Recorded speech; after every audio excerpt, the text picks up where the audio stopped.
Pag-usapan po natin mga sakit sa mata. Okay? Sa mata, malalaman kung healthy tayo o hindi. Tsaka yung mga common problems sa mata, ituturo natin sa inyo. Para pag simple lang yung problema, baka makuha na ng home remedies natin. Pero kung malala, syempre, kailangan makita ng ophthalmologist. Okay? Kung malala. So, umpisahan ko muna sa mga hindi serious na eye problems bago papunta tayo sa mas serious na kailangan ng check-up ng ophthalmologist. Okay, tingnan natin. Number 1, laging nagtutwitch yung mata. Ano nga, Doc Lisa? Kumikirat? Kumikirat, laging nanginginig dito, di ba? Common yan. Nakakatakot. Ano ba yan? Nagkukonvulsion ka na ba? Hindi po. Yung ganyang nanginginig yung muscle mo sa mata, pagod yan. Pagod, kulang sa tulog, sobrang computer, sobrang stress, malakas manigarilyo, sobrang kape, sobrang alcohol. So, okay lang yan. Tulog mo lang. Caffeine intake, fatigue, anxiety, pagod ka lang eh. So, matulog lang, pwedeng mag-warm compress sa mata, bawas stress, tigil mo na yung computer. Mawawala. Tulog mo lang yan, okay na yan. Hindi po delikado. Hindi na kailangan pa check up yan. Ito, pumunta kayo sa salamin, tapos tingnan mo yung mata nyo. Okay? Minsan, itong mata natin, itong bilog, di ba? Ayan, sa cornea. Merong puti na nakabilog. Merong iba na halfway lang yung puti. Pero minsan, itong puti, corneal arcus, nakabilog lahat eh. Merong puti na nakabilog. Ngayon, kung kayo ay wala pang 40 years old, tapos meron na kayo ganitong bilog, sign yan na mataas ang cholesterol nyo. Pa-check nyo yung cholesterol nyo. Or minsan, yung cholesterol, hindi lang dito sa bilog lumalabas, pati dito sa labas, merong mga dilaw-dilaw lumalabas dito. Santelasma yun eh. High cholesterol din yun. Pag tumingin kayo sa salamin, nakita nyo may bilog dito, pero kayo ang edad ay 60 years old na, pataas. Pwedeng old age lang yon. Hindi yun delikado. Pag tumatanda tayo, nagkakaroon talaga ng bilog eh. Pero wag lang yung wala pang 40. Okay? Arcus senilis pag old age, corneal arcus kung mataas ang cholesterol. Common din to, dry eyes. Siguro pag edad 40, 50, 60, lagi nadadry na yung mata. Bakit? Pag tumatanda tayo, hindi na maganda yung quality ng luha natin. So, pag tumatanda, talagang marami nasisira. Isa puso humihina, baga humihina, pati mata. Yung luha natin, may luha nga, pero yung quality niya, ibig sabihin, hindi na ganun kaganda. Kaya nga, pag pangit ang quality ng luha natin, parang dry ang feeling mo, namumula. Meron din mga ibang sakit nagkakos ng dry eyes. Baka may gamot ka ininom, nagkakos ng dry eyes. Dry eyes, ayan o. Pwedeng sa tulog, natutulog ka, medyo nakabukas yung mata. Okay? Pwedeng environment, masyadong mausok. Pwedeng itong eyelid mo, pag tumatanda, di ba, minsan bumabagsak yung eyelid. Eh. Hindi nagsasara maigi. Pwede rin yun. Nagkakos ng dry eyes. So, dry eyes, ang pinaka-solution, bibili tayo nitong mga artificial tears. Maraming klase yan. Mga over-the-counter lang yan na bibili. So, papatak mo lang 2 times, 3 times a day. Medyo mahal lang. Hindi naman, siguro mga 25 pesos isang maliit na ganun. Yan, no? Artificial tears, wala tayong choice. Huwag magpapa-expose sa araw, sa dust, sa alikabok. Pwedeng humidifier, lilinisin lagi yung mata, warm and cold compress, pwedeng mag-sunglass para hindi masyado mahanginan yung mata. At dapat iinom ng maraming tubig. 8 to 10 glasses of fluid or water. Kasi nga dry na nga yung mata mo. Kulang ka na nga sa tubig eh. So, kailangan mo ng tubig din. So, artificial tears basically, may nabibili niyan. Kasi nga yung katawan natin, hindi na ganun. Pag tumatanda, hindi na ganun kaganda yung quality ng luha. Baga sa ano eh, parang hindi na siya ganun ka-viscous, hindi na siya ganun kaganda. Kumbaga sa oil eh, medyo poor quality na eh. Red eyes. Very common to, di ba? Namumula mata paggising nyo. Ngayon, maraming possibilities to. Ito medyo mahirap malaman eh. Pero, Para malaman nyo, habang nanonood kayo dito sa akin, dapat makita mo yung buong picture. Buong picture. Namumula nga mata mo, ano ba nangyari? Namumula ba mata mo sa gabi? O like si Doc Lisa, pag alas 9 na ng gabi, mapula na mata niya. Ano yun, pagod ka na. Namumula ba mata mo at may allergy ka? Bumabahing, may sipon, masakit ang ulo, ay allergy, namula yung mata. Namumula mata mo, dry eyes ka ba? O baka dry eyes. Napuwing ka ba? Pwede napuwing. Or isang common na red eye ay sore eyes. Sore eyes. Paano mo malalaman kung sore eyes? Pwede rin high blood, ah. High blood, minsan, conjunctival hemorrhage, yung may dugo na lumabas. High blood yun, pumutok. Nagalit, sumigaw, nagbuhat, nagwala, biglang nagdugo sa lakas ng pressure. Red eyes, maraming cause. Na-injure yung mata, na may buhangin, sore eyes, allergy. Ito, meron pa, sobrang computer, sobrang alak, paninigarilyo, yung usok. Yung usok pumunta sa mata. Sobrang swimming, kulang sa tulog, allergy, pwede yan. Okay? Mamaya yung sore eyes, papakita ko pa pala ulit. Meron pa tayo ulit mamaya. Yung gamutan mamaya, tuturo natin. Changes in vision. Ito, hindi ito maganda. Yung biglang lumalabo. Ngayon, kung pagkaraan ng ilang taon, let's say, edad kayo 40 years old, hindi na kayo makakita ng malapit, okay lang yun. Talagang tumatanda. Basta 40, lumalayo na. Kailangan mo lang ng salamin, di ba? Pero ang point is, yung biglang lumabo yung mata, ibang usapan yun. Yung parang hindi ka nakakakita, pwedeng katarata kasi yun eh. So, pag mas matanda, edad 50, 60, lumalabo ang mata, check natin, baka mamaya katarata. Glaucoma, serious ang glaucoma eh. Ang glaucoma, parang tumataas yung pressure sa mata, masakit yung mata, ito kailangan ng ophthalmologist. Okay? Diabetes, basta yung diabetes mo matagalan na, kailangan mo rin check up sa mata. At least every year, every 2 years pag may diabetes. Mabilis masira ang mata ng diabetic. Yung classmate ko, ophthalmologist, sabi niya, diabetes ang number 1 problem talaga dito sa Pilipinas. Ang daming nabubulag, retinal detachment, nasisira yung mata dahil sa diabetes na mataas ang sugar. Diabetes, high blood, sumisira sa mata. Pero diabetes more. Glaucoma, kailangan pa-check to sa ophthalmologist. Cataract, kita mo yung cataract eh, kulay puti oh. Bakit nagkaka-cataract? Tumatanda. Old age. Oo, old age o na-expose lagi sa araw. Eye pain, masakit ang mata. Wala ka nakakita, masakit ang mata. So, pwedeng eye injury, may buhangin, or pwedeng migraine, pwedeng sinusitis, may sipon ka, or pwede yung sakit hindi sa mata, sa ulo. Baka may problema sa utak. Pag sobrang sakit sa mata, baka sakit sa ulo. Ang point is baka may brain problem. Diba? So, babantayan natin yan. Okay? Pwedeng serious, pwedeng hindi serious. Eye pain, pwedeng sinusitis, pwedeng dry eyes, pwedeng sore eyes, pwedeng headache, pwedeng kuliti. Very common ng kuliti. Diba? Hindi ito sa paninilip. Maraming may kuliti. Si Doc Lisa, madalas dati may kuliti. Babae, madalas magkakuliti dahil sa kaka-makeup. So, nag-makeup, natanggal yung pilik mata, na pumasok yung bakterya, hindi nakahilamos, maigi, kuliti. Yan ang mangyayari. So, gamot sa kuliti is nilalagyan ng warm compress. Diba, Doc Lisa? Tapos, pinapatakan mo antibiotics.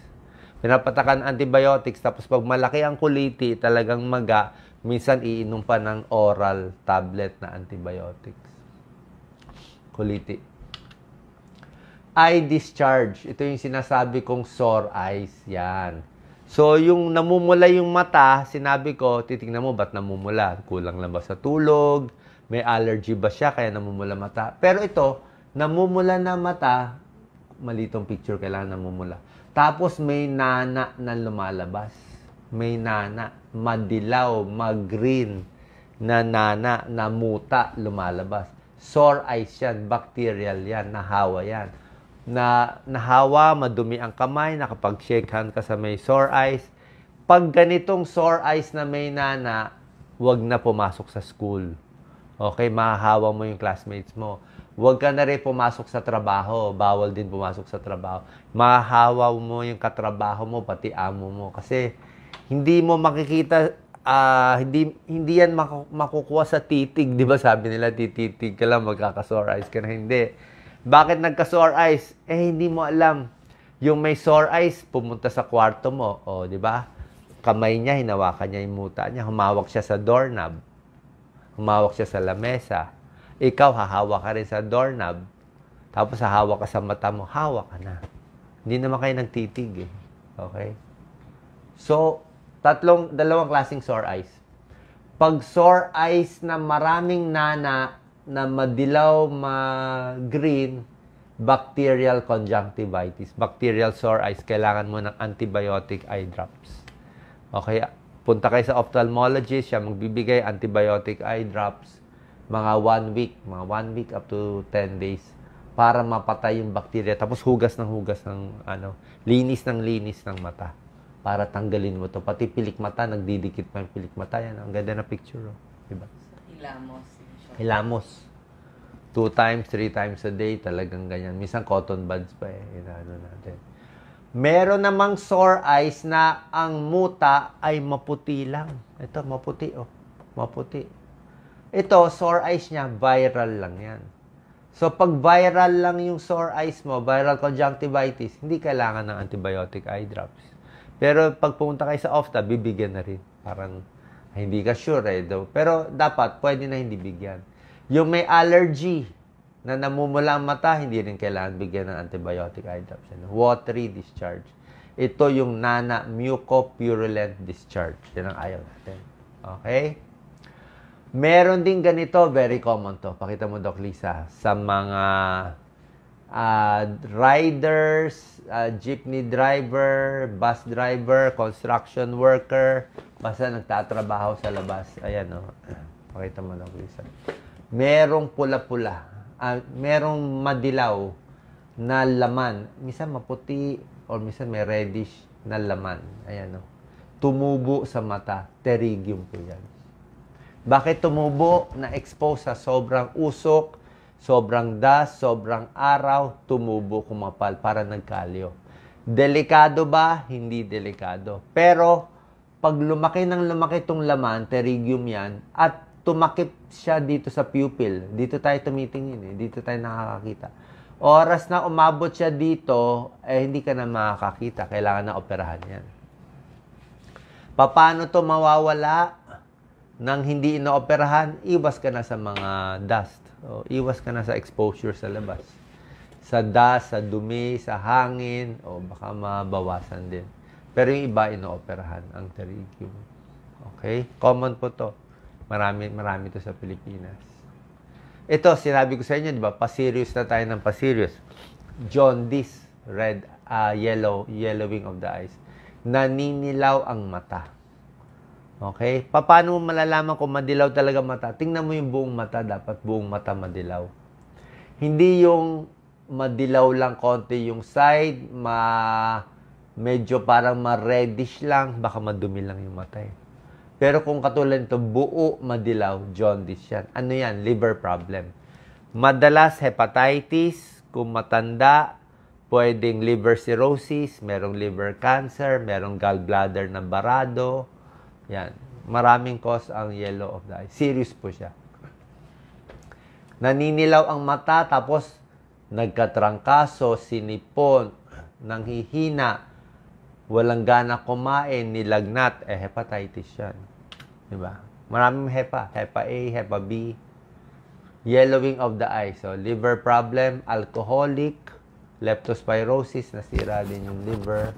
Ito, hemolytic anemia, nasisira yung dugo eh. Pero medyo malalim na topic na yan eh. Okay, so yellowing of the eyes, pa-check tayo sa gastroenterologist. Paano malalaman kung tunay na madilaw ang mata? Ito, binababa natin. No? At maganda po, itatanong nyo ganito. Ito yung secret eh. Ano kulay ng ihi? pagduda ka, madilaw siya o hindi, tanungin mo, ano kulay ng ihi mo? Pag sinabi niya, ihi ko parang tsaa. Parang tsaa, ganito, dark yellow, orange ang ihi ko, jaundice siya, malamang. Hepatitis yun. Yun ang clue. Okay? Another serious problem, bulging eyes. Lumuluwa yung mata. Nakakita na kayo ng ganito. Ito, very common sa hyperthyroid. Hyperthyroidism. Goiter na overactive. Overactive yung thyroid niya, yan ang problema. Okay? Pag hyperthyroid, maraming problema. Hindi lang sa mata. Nagkaka-heart failure. Nasisira yung katawan. May namamatay sa heart failure. So, dapat gamutin ang goiter. Pero, nag-uumpisa siya. Minsan, di mo alam may goiter ka, lumuluwa yung mata. Yung eyelids, umaatras, lumalabo mata. Okay? So, kailangan magpa-check dito sa endocrine maayos. Babalik pa ba? Minsan, di na daw bumabalik eh. Pero at least, pag na-control yung thyroid mo, may gamot ka na para sa hyperthyroidism, di ano na yan, okay na yung puso mo. O hindi na iiksi ang buhay mo, okay na yon. Ito na lang problema. Baka naman lumiliit konti yung mata. Kasi ito, pinabayaan yan. Bago umabot sa ganitong stage, matagal ng hyperthyroid, hindi nagpapacheck up. Hyperthyroid, pinapawisan, nagtatae, malaki dito sa goiter. Next, ito, medyo kakaiba to. Tingnan mo, Doc Lisa. Size ng pupils. Ito, pakita mo, Doc Lisa. Kita ba nila? Ito ang ayaw natin. Ito yung delikado. Dilated pupil. Sabi ko, pa-serious yung mga sakit. Pag dilated ang pupil, nasa hospital, comatose, may brain problem, delikado to. Okay? Pag isang tao namatay o bago siya pumanaw, ganito po yan. Dilated na yung pupils. Tapos, pag iilawan namin ng flashlight, hindi na siya liliit. Non-reactive na siya. Ibig sabihin, pwedeng brain dead na yun. Pero merong iba na may sira yung sa brain, baka nagkaroon ng pamamaga, nagamot na ayos, babalik pa rin. Pero ito, serious siya. Okay? Usually, brain problem to. Anisocoria, isang pupil maliit, isang pupil malaki, brain problem din yan. Meron nakabara sa utak. Pwedeng may aneurysm sa utak, pwedeng cluster headache, pwedeng may dugo sa ulo, kaya nga head trauma. Blood vessel changes. Ito, common lang to, di ba? Madalas tayo dito, may pula-pula konti. Blood vessel changes. Itong blood vessel changes, parang wala lang, di ba? Pero, malalaman mo lang anong clue na serious siya. Ang clue mo lang, yung pasyente may edad na, tapos sabihin niya, diabetic ako, hindi ko nagagamot eh. Mataas ang blood sugar, 5 years, 10 years, hindi ginagamot ang blood sugar, may pula-pula, baka may sira na yung mata niya sa loob. Kasi sa diabetic, makikita mo sa loob ng mata. Okay? Sabi ng classmate ko, ophthalmologist, ito daw number 1 problem natin. Ito daw number 1 nakikita nila. Diabetic eye. Kasi yung mga may diabetes, iniisip lang nila, blood sugar ko, manhid kamay ko, alagaan ko puso ko, paa ko, na hindi masusugat.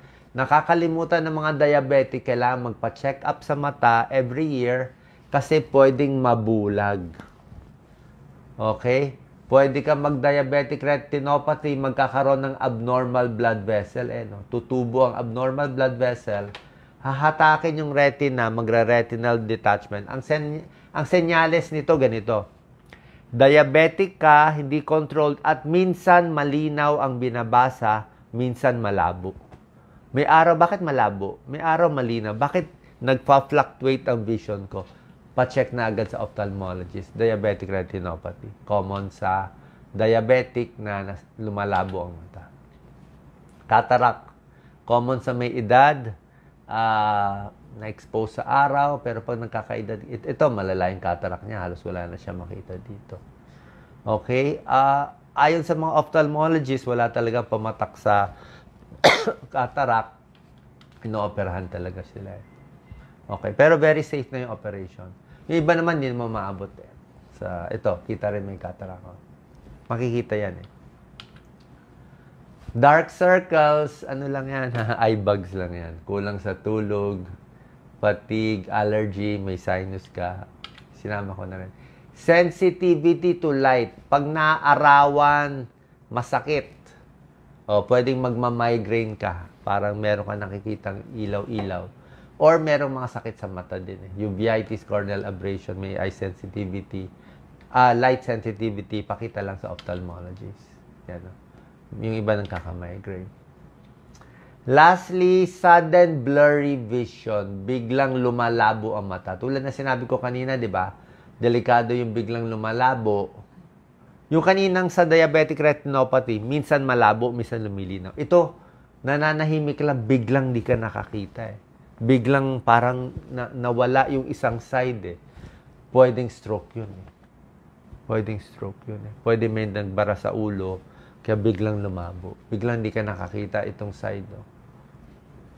Ito, emergency to. Merong mga retinal detachment, merong mga embolism pa dyan, talagang pakita agad. O, basta biglang nabulag, biglang lumabo, pakita agad sa ophthalmologist. Baka emergency. Night blindness. Sa gabi, nakakakita tayo ng buwan at ibon. Pero yung ibang tao may night blindness, wala siya ganong makita sa gabi. Pwedeng may cataract or pwedeng kulang ka lang sa vitamin A. Di ba sinasabi natin, para luminaw ang mga mata ng mga bata, kumain ng pagkain mataas sa vitamin A, kumain ng maraming carrots, kumain ng maraming kamote, sweet potato, maraming kalabasa, spinach, beef liver, lahat yan. Vitamin A kailangan natin. So, for any of this problem, papacheck tayo sa ophthalmologist para makasigurado. Pero doon naman sa mga simpleng sakit, mga ibang mga sakit, lalo na pag sanay na kayo sa mga, yung mga kuliti, o yung mga twitching lang, hindi naman serious, o dry eyes lang, magagamutan natin sa mga home remedies. Sana po nakatulong tong video. Share po natin sa ating kababayan.